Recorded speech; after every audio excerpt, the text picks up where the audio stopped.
Hi, Hubert. I'm going to be reading Chapter 4 today from The World According to Humphrey.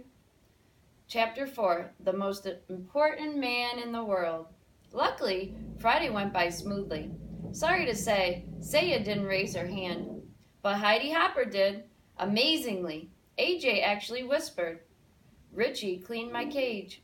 I tried to imagine him with a big black mustache like his Uncle Aldo. Later, when Mrs. Brisbane asked him to name the capital of Kentucky, Richie said, "Hot dog." Everyone giggled, of course, especially Stop Giggling Gail, otherwise known as Gail Morgenstern. "Repeat that, please, Richie," said the teacher.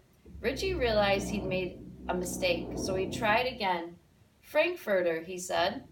More giggles, explosive giggles. "Try again, Richie," said Mrs. Brisbane, who was on the verge of smiling herself. Frankfort," he said proudly. That was the correct answer, by the way. So you see, it wasn't exactly a bad day in room 26. It was just that I was a little jittery, wondering what would happen to me when the bell rang. Would I be left alone, hungry, utterly forsaken for 2 whole days? Or would I be a captive in the haunted house of Mrs. Brisbane? At last, the bell rang and the students flew out of the door like a flock of humming pigeons in a movie Miss Mack showed us. Just then, the room mothers stopped by. One was Heidi Hopper's mom, and the other was Art Patel's. That's pay attention, Art. They came to talk to Mrs. Brisbane about Halloween, which was less than 2 weeks away. I didn't know what Halloween was, but it sure sounded scary, especially when they talked about bringing in bats and witches and even worse, cats, right into the classroom. Shiver, quiver, shake. What could they be thinking? I was about ready to fling open the door of my cage and escape when the door opened and in walked the principal, Mr. Morales. Mr. Morales is the most important person at Longfellow School. He runs the place and everyone respects him, you can tell. For one thing, Mr. Morales always wears a tie. No one else in the whole school wears a tie, except for Mr. Morales. For another thing, when Mr. Morales comes into the room, everyone stops what they're doing and waits to see what he has to say. And for a third thing, both Miss Mack and Mrs. Brisbane sometimes threaten to send a misbehaving student to Mr. Morales' office. As soon as the teacher mentioned the principal's name, the student would start acting very, very nice. "Good afternoon, ladies," says Mr. Morales. He was wearing a light blue shirt and a tie that had tiny books all over it. Everyone said hello. "Well, how's your first week back, Sue?" he asked. Sue was apparently Mrs. Brisbane, although I'd never actually thought of her having a first name before. She said it was great to be back and what a wonderful class it was, which obviously pleased the room mothers. Then Mr. Morales leaned over the cage and smiled. His tie dangled right over my head. "I'll bet you're enjoying this furry little pupil," he said with a grin. I expected Mrs. Brisbane to tell him what a troublemaking rodent I was, but instead she forced a smile and said, "Well, yes, but he's quite a bit of extra work." Mr. Morales waved a finger at me. He didn't seem to hear what Mrs. Brisbane said. "I always wanted one of these fellows," he said, "but my papa wouldn't let me have one." "Sure is cute." Mrs. Brisbane cleared her throat. "Yes, but I'm afraid he's a little distracting. I was going to see if Mr. Kim in room 12 wants him." I was shocked. Luckily, so were the room mothers. "Oh, no, the children just love Humphrey," said Mrs. Patel. "Heidi talks about him all the time. And it's a wonderful way to teach the kids responsibility," Mrs. Hopper said. "Yes, but it's a little too much responsibility for me," Mrs. Brisbane sighed. "At least I have a couple days away from him this weekend." "You're not taking him home with you?" asked Mrs. Patel. Mrs. Brisbane backed away from the cage. "Oh, no, it's out of the question." "But Miss Mack always took him home," said Mrs. Hopper. "He'll be fine. He has plenty of food," Mrs. Brisbane answered very, very firmly. The room mothers were silent a second. Mr. Morales was still wiggling his finger at me. Then Mrs. Hopper spoke up. "Why don't the kids take turns bringing Humphrey home for the weekend? They can sign up, we'll talk to their parents, and give them instructions. It will be a great experience." "Some people might not want him," said Mrs. Brisbane. "Squeak for yourself, Mrs. Brisbane." "That's fine," said Mrs. Hopper. "There'll be plenty who will." "I think it's great," Mrs. Patel agreed. "I'll take him today, but we're going up to the lake for the weekend." "Oh, I'd take him too," said Mrs. Hopper, "but we're painting the house and the place is a mess. Next week for sure." "Yes, I could do it next week," Mrs. Patel agreed. Mrs. Brisbane smiled a fake smile. "So who's going to take him this weekend?" The room mothers looked at one another. "I could make a few quick calls. Maybe the Reynolds," Mrs. Patel suggested. "Call, call, call," I squeaked. Suddenly, Mr. Morales stood up straight. "I have a better idea," he announced. "I'll take Humphrey home for the weekend. My kids will love him. Then starting next week, you can have the students take turns." The three women were almost as surprised as I was. "Don't worry, he'll be in good hands," Mr. Morales assured them.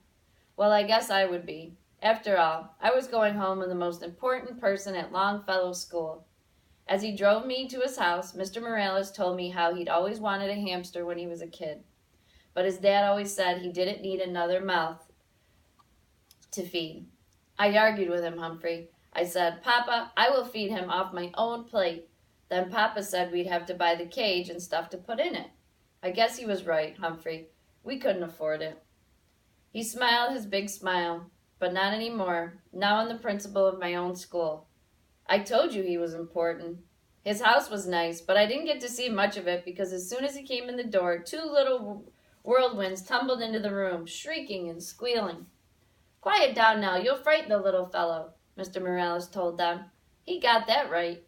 He introduced us. The little boy, who was about 5, was named Willie. He kept poking his fingers through the wires of my cage. I was about to bite him, pure instinct, but then I remembered. This is the son of the most important person at Longfellow School, so I didn't. The little girl, who was about 7, was named Brenda. She kept sticking her face up against my cage and squealing. I tried squeaking back at her, but I don't think she could hear me. Mr. Morales tried to quiet them down. He explained that I was a guest for the weekend and they had to treat me with respect. They didn't listen. A pretty lady rushed through the room, jingling her car keys. "I'm late. I have a house to show," she glanced in my direction. "We'll talk about that later. Adios." Mr. Morales wished her luck, and she was gone. Then he carried me into the den, with Willie and Brenda clinging to his legs and yelping. My cage was swinging back and forth so much, I was getting air sick, or cage sick. Mr. Morales set my cage on the table in their family room. "Now get back and listen to me," he told his children. "I'll tell you all about him." "Can we take him out?" screamed Willie. "Can we put him in my room?" shouted Brenda. "Can he sleep with me tonight?" "We can't do anything until you settle down," Mr. Morales said. Bravo, Mr. Morales, I thought, but still the children didn't listen. The most important person at Longfellow School was not treated with respect in his own house.